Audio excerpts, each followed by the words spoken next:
The Worldview of Paul Cezanne, A Psychic Interpretation by Janeroberts, Chapter 6, After Christmas, Cezanne on the Overlife, Landscapes, Buildings, and Portraits.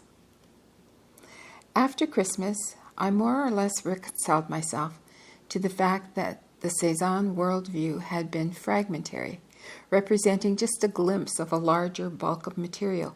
Had I flubbed it in some way? Had my desire to finish psychic politics, which was contracted for, superseded this new intuitive fling? Or was the connection, whatever it was, too tenuous, not secure enough in our world? I doubted that, since the material had come in so clearly. But maybe my original desire to surprise Rob for Christmas just didn't hold with the holiday past. I decided that this was probably the case. On the other hand, I thought Rob was so fascinated with the material that his encouragement should just be added to the impetus. Then, on December 29th, just after lunch, as I was doing the dishes, I felt the call for dictation, once again, unmistakable. As if it had never stopped, the material started up again. There was more the following day, and on New Year's Day, when I'd planned to relax, I found myself typing as fast as I could to keep up. When I was finished, I read the material over, since once more it came so quickly that I couldn't keep track of what it was saying when I took it down. This was a manuscript about painting and painting technique, but it was far more.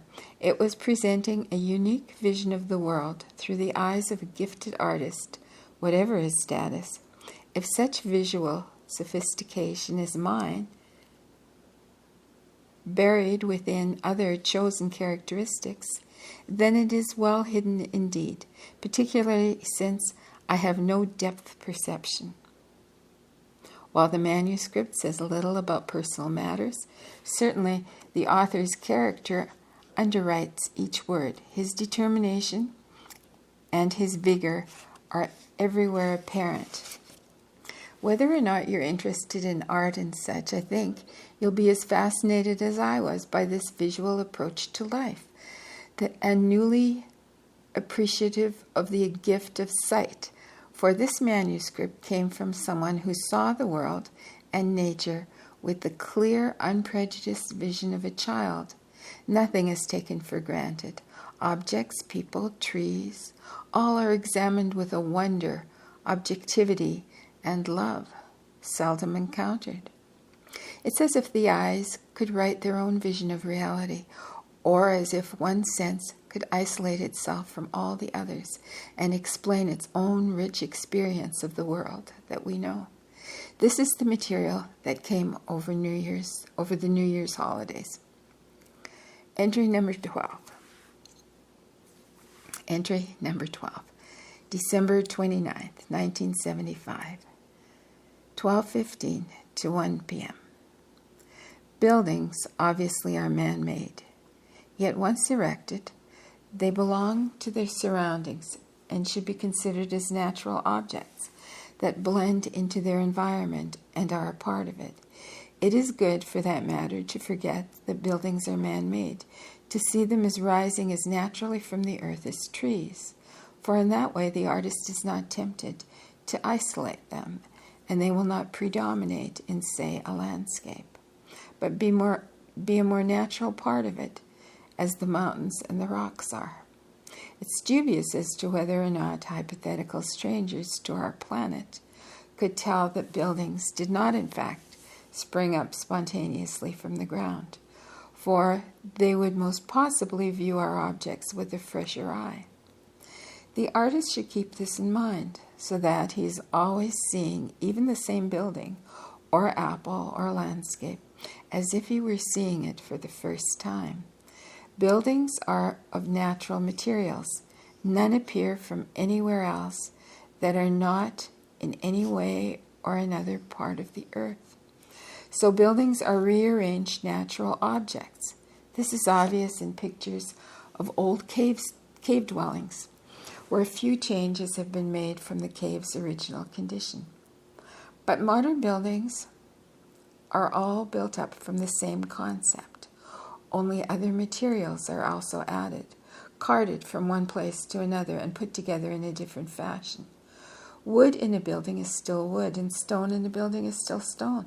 So in painting buildings, we deal with natural objects again, but a step removed from their prime state, as an apple on a plate is a step removed from its condition on a tree branch.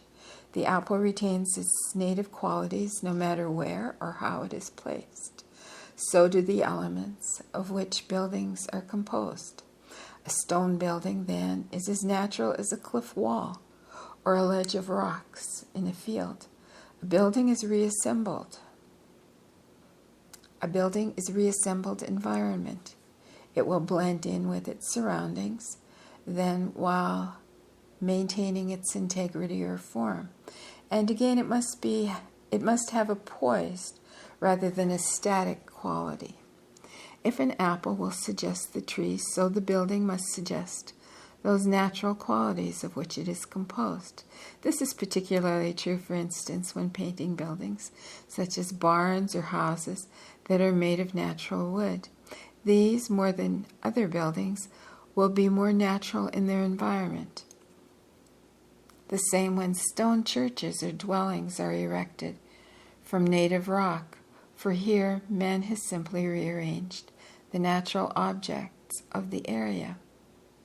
When buildings are made of materials not native to a region, then a certain exoticism is suggested, in the same way that it would be if flowers foreign to an area were shown in one of its fields.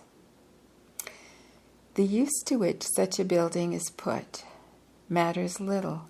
In fact, often such a question should remain open, inspiring the viewer's imagination in the same way that it's not necessary to know how a certain jar is utilized, a hint of mystery being added to the familiar form.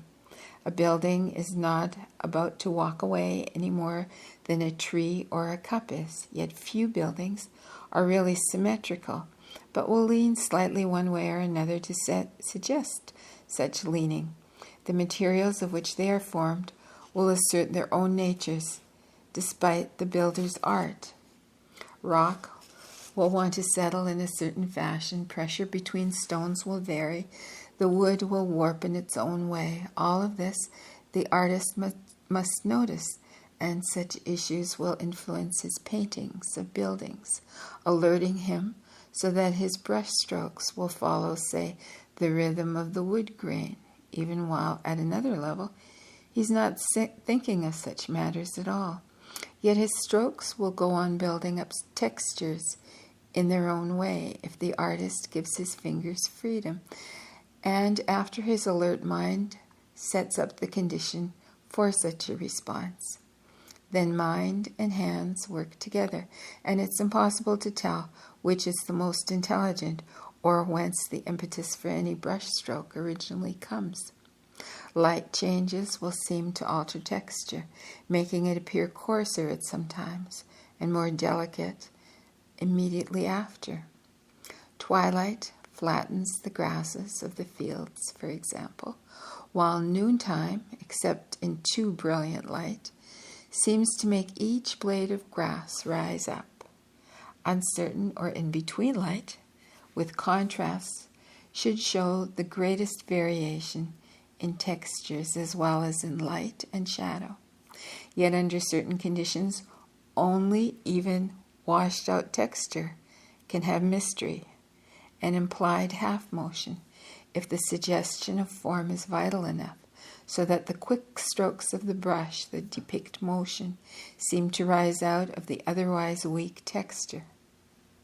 A jacket, say, in a washed-out light, with weakly defined texture and detail, can be vitalized by sudden short shadow strokes flashing quickly across it. Defined texture rising slowly from ill-defined texture, whether of a field or a drapery, can also suggest motion when all else is apparently stationary. Entry number 13, December 30th, 1975, 12:30 to 1 p.m. The artist must organize his painting without seeming to. A too rigid organization results in artificiality. He must emphasize those aspects that attract his own notice, exaggerating them if necessary, for these represent the painting's points of energy and power. They represent binders connecting the artist with his subject, focuses through which the other elements of the painting are viewed. These are secondary elements, objects, or images. These other secondary elements, objects, or images will have importance according to their relationships with the main aspects or binders that originally caught the artist's attention. Their placement about the main objects will vary according to the artist's interpretation of their value and their actual physical relationships. In portraits, the subject's eyes may be smaller or larger than physically correct eyes, for example, for the artist perceives them in relationship to their unique qualities. They may seem to disappear into the face, as if trying to hide within the tissues. They may look like raisins stuck in pudding. They may rise like half moons. These interpretations must appear while recognizable eyes still remain, but changed. All of the lines in a painting need not lead to one point or object. However, for such a rigid formalization deprives the eye of diversity and pinpoints the subject, whatever it may be in space and time, too securely. One of the artist's purposes is to present the known objects of the world in a new light. Painting the body as an object allows the viewer to perceive the human form in an unfamiliar manner and prevents the overwrapped attitudes about the body that can take it out of its natural context. As an object, a chair is as legitimate as the body that sits on it. Portrayed in such a way, the subject of the portrait attains a different kind of vitality, for the viewer must think, that object moves and dreams, while that other objects do not. So the vitality of the subject is more pronounced than when its object nature is ignored. At the same time, the energy of ordinary objects should be indicated, for despite their immobility, relatively speaking, they are far less isolated than usually supposed. United one to another in movements of sun and shadow, appearing differently from one moment to the next, yet with taut relationships between them. It is the existence of these unknown, taut relationships, the spaces between objects, that gives them their separateness and yet adds to their mystery. These spaces will never be ignored by the wise artist, but treated as carefully as objects themselves. Close attention will show that the nuances of light and shadow themselves form shapes, obviously not as thick as the objects, but shapes that seem to merge into the objects, or from which the objects seem to emerge. Entry number 14, December 31, 1975, 5:45 to 6:15 a.m. We can speak of pure color all we want, but even the purest of color is contaminated by others and ununiform by merit of the varying hues within it. These values should be craftily played one against the other, even within one color or hue, even as the colors themselves are played one against the other. A graduating intensity is of great aid in suggesting motion, action, and change. It goes without saying that leaps from a low to a high value will imply depth or separation, particularly when contrasting colors are being used. A brilliance can result that suggests pure color as the eye leaps through the intensities. But gradual variations of values and colors are more subtle and effective in many cases, with the edges of a painting bleeding into successfully altered values, each succeeding one seemingly to follow naturally. The values affect the implied weight and mass also, so that a light-colored object painted transparently becomes even lighter in weight also than otherwise. The values that can be used to give a sculpting effect, particularly in small objects such as leaves or fruit, where their shaping tendencies are most apparent, yet the values should not sloppily alter, but flow one into another, so that there is an additional clear interplay that interacts with the colors themselves, underrides or overrides them according to your purposes, so that the values highlight or minimize the hues, regulate their activity, and decorate objects with their own unique light. That is, two blue jars will not be the same color at all. Even the position of the blue on the canvas is different. The light will also fall differently on each of the two jars as they sit on the table or shelf, and the same applies to the painting of the two jars. The values may be quite contrasting. If possible, a completed painting should be shown in the same kind of light in which it was painted, with the light falling in the same direction, and so forth. For in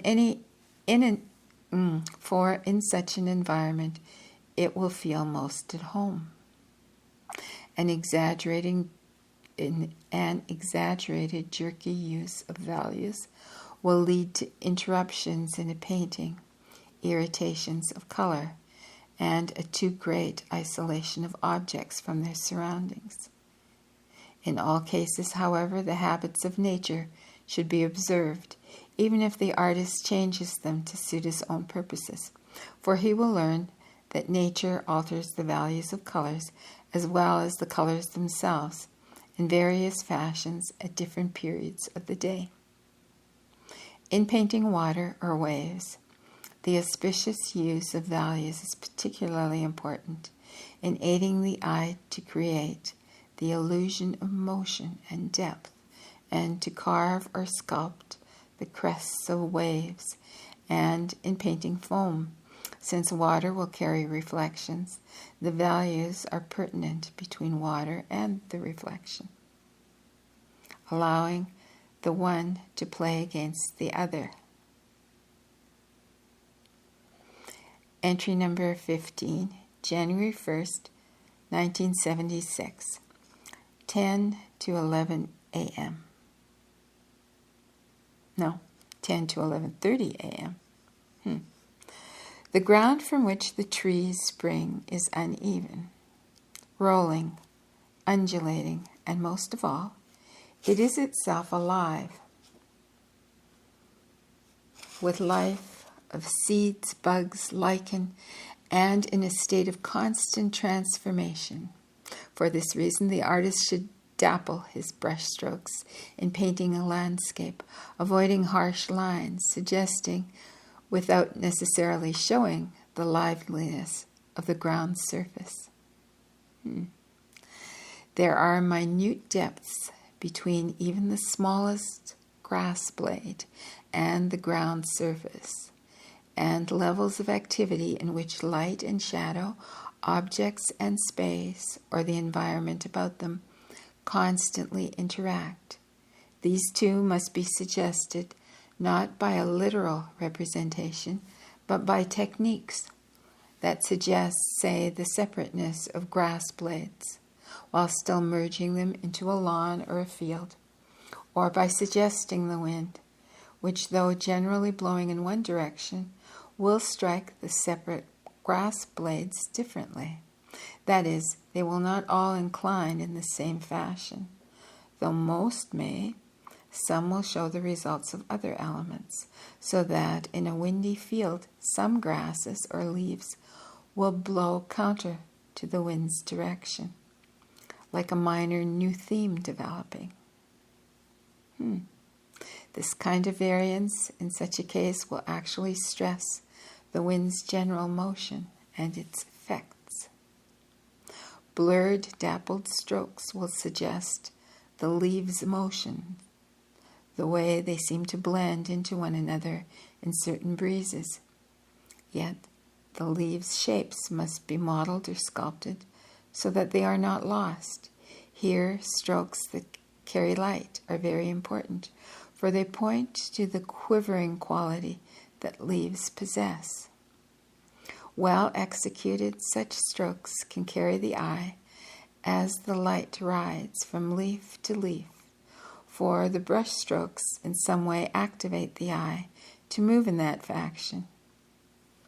Light hidden in the heart of the painting, rather than in its foreground, does much to suggest the opening up of nature as it can appear in the fields, adds to the painting's perspective and yet retains mystery. When painting groves of trees, for example, the tree's object nature is respected, and yet dappled brushstrokes and the methods given will suggest the greater activity of objects as they are connected with their surroundings. Each object affects the others, and each object in a painting adds to this interplay. There is a kind of overlife there is a kind of overlife that happens, an activity that seems to be more than the natural result of these interactions. This overlife leads to atmospheric illusions and effects that somehow exist independently of any of the painting's single elements, taken alone or together. Yet this overlife exists and has to do with the artist's own vision of these same elements as it is projected upon the physical landscape and then visually perceived and given visual representation by the artist to the best of his ability. This overlife is the artist's prime contribution. It results, as far as I can tell, from the initial aura of recognition that strikes the artist at the moment of the painting's conception.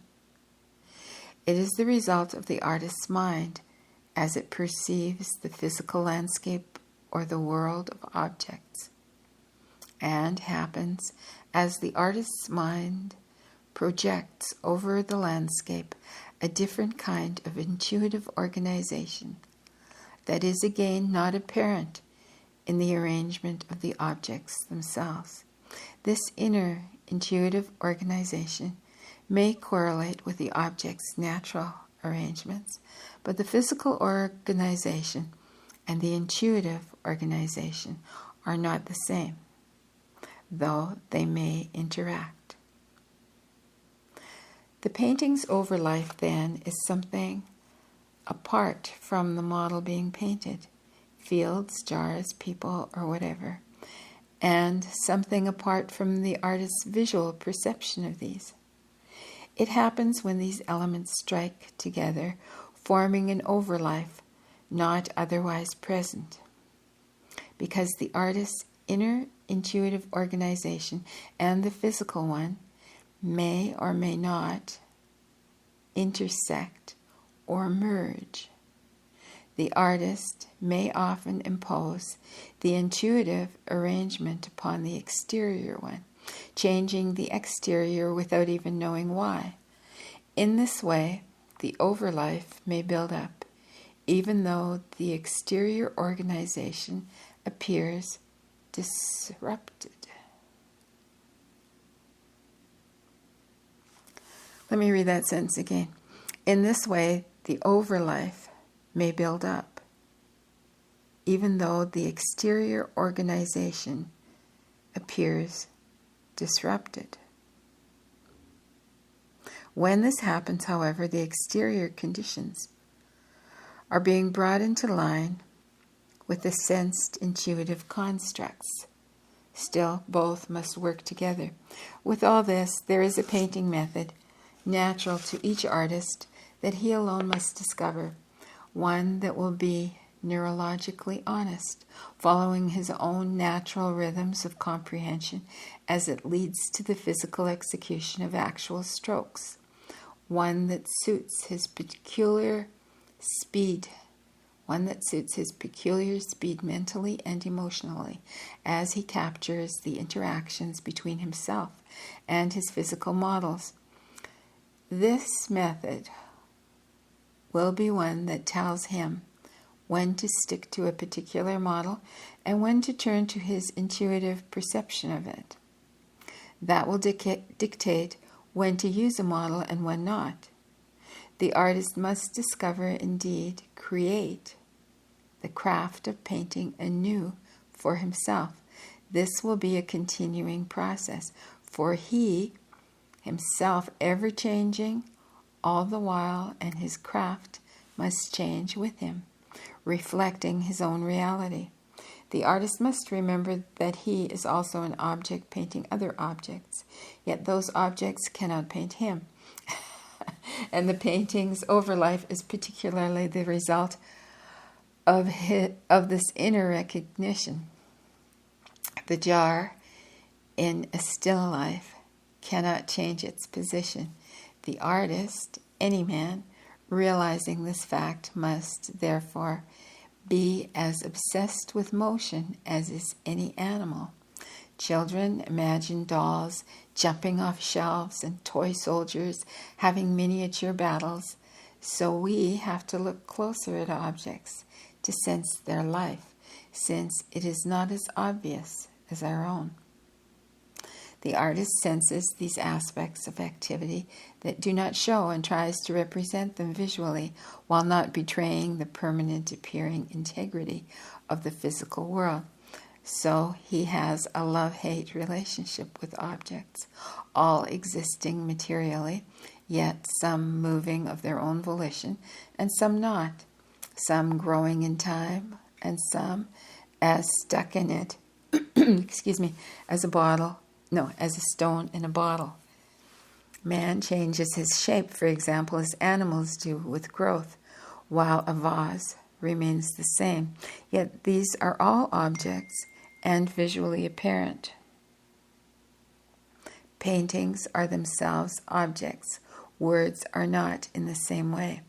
So the artist deals more directly with these mysteries, altering and rearranging the physical elements of the world, studying their relationships, and arriving at a kind of existence, portraying in a painting, where visible and invisible elements merge. The result is not an imitation of life or nature, but a complement to them. Here's a new timestamp, 4:30 to 5:15 p.m. The craft of painting becomes then another method of perception because the artist views the world through his knowledge of that craft. This craft fuses the sense of sight into a newer, finer faculty and connects it to the sense of touch more securely than in other people. That is, the artist's hands and fingers moving together achieve a neurological and mental sensitivity. The artist becomes most perfectly attuned to his brush and its strokes so that, like a striking bird, he knows without thinking exactly when to land his brush stroke and strike. In learning to rearrange and handle the material organization of the world's objects and transpose their representations onto the canvas, the artist is at the same time dealing with the manipulation of inner organizations until finally these line up, at least symbolically, with the objects in his painting. Again, in some mysterious way, he chooses colors, brushstrokes, and values that accurately describe these inner arrangements and the exterior ones as well. As this happens, the artist imbues the objects in his painting with a kind of life that they did not before possess, the overlife that is suggested in all nature but is not visually present, only sensed. The artist, as an object in a world filled with objects, must deal with shape, mass, texture, and form. Yet because he is dreaming, thinking object as well, he must also imbue nature with those characteristics, since he himself rises from nature's bed. As he creates, he then joins his forces with nature's own. It is correct to say that an artist grows with each painting in the same way that a tree grows with each apple it produces. But the artist grows in another way also, and that his paintings are more than their observable contents, the overlife giving them a value that is definitely apparent, even though it cannot be found in any one of the artist's parts. No, in any one of the painting's parts. Okay, here's the last part of that sentence again. The overlife giving them a value that is definitely apparent, though it cannot be found in any one of the painting's parts. If a painting does not possess an overlife, then it is not a work of art, and it lacks that one quality that lifts it above other works. A painting may obtain an artist's personal vision and still lack the overlife if that vision is not somehow connected with a suitable physical model that it uses and transcends. The model again needs not to be represented.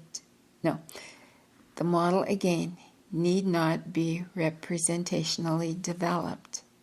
It must, however, be planted somehow in the mediumship of earthly qualities so that the viewer's emotions can be attracted and momentarily molded and held. Otherwise, the viewer can be frightened of the emotions released by the paintings, and they will be scattered, projected away from the painting itself, and unresolved. A painting deals with the resolution of emotional, aesthetic, and sensual patterns. Yet this resolution must still be an open one, and the eye should have a clear path both into the painting and out of it. Thus, the resolution must not be forced, but seem to be spontaneous. And now we come back to Jane. Reading the material over, I was struck more and more by the fact that this was definitely one individual's view of art and the world as seen through the focus of a painter. It wasn't an overall vision in that the artist's own idiosyncrasies and prejudices were taken for granted. The male, as the implied artist, is a case in point. But how did it fit into the material I'd received from my psychic library, or connect with the arts in general? Was there some reference that could connect the two?